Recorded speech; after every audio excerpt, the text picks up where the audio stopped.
Let's go to Jesus. That's a good idea, isn't it? Jesus says that some have made themselves eunuchs for the sake of the kingdom of heaven. Here we're on page 34 in the study guide. What is a eunuch? A eunuch is someone who is physically incapable of sexual relations, maybe even more specifically, physically incapable, in the case of a man, of impregnating a woman. A eunuch for the kingdom is someone who is capable of sexual relations, but has freely, keyword, freely decided to forego them. Why? Because as we all know, sex is bad, tainted, dirty, and evil. And if you really want to be holy and get to heaven, you got to give it up, right? Wrong.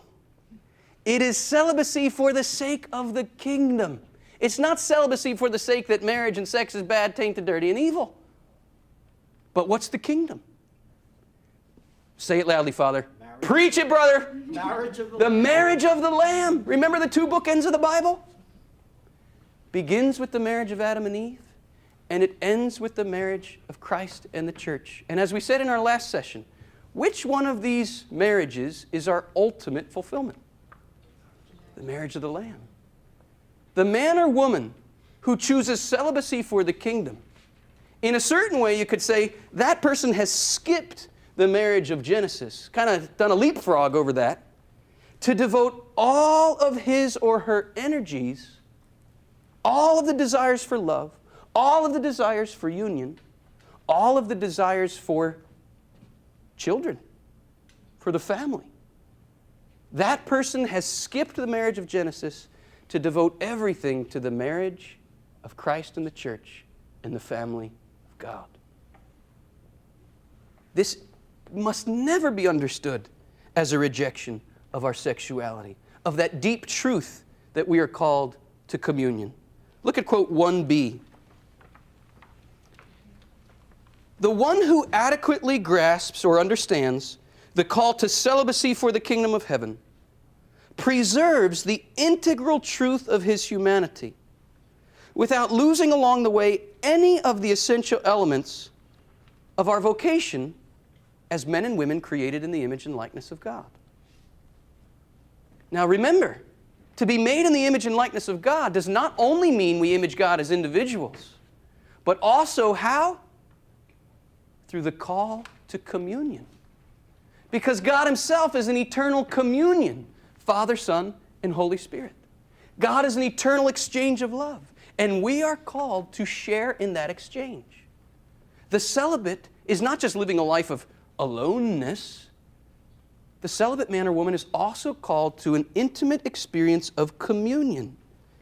Celibacy for the kingdom, again quote 1b, points to the authentic development of the image and likeness of God. What's the authentic development? There is a Trinitarian meaning. That means the meaning of communion. God is Trinity. God is family. He is not a unit, rather He is a union of three divine persons. And we are all called to image God by living in communion. How do we live in communion?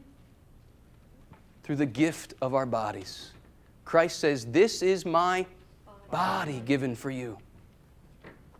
Celibacy is a bodily vocation. Not a rejection of the body, a living out of the body. Not out of the body, but through the body. Angels cannot be celibates, can they? Why not? No body.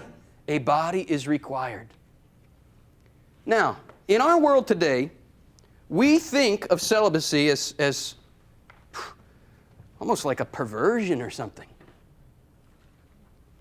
Because why? Because we think in our world that sexual union is ultimate fulfillment. People look at us Christians and they think we're just crazy. I mean, number one, now I'm talking like the world here. This is not what I think. But let me talk like the world thinks. You Christians are crazy.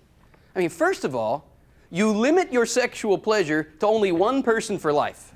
I I mean, that's crazy enough. But then you get this other thing where men and women give up sex altogether. That's just ridiculous. What are they saying with that witness? What does celibacy say? We've thought it says sex is bad. What celibacy says is there's something even better.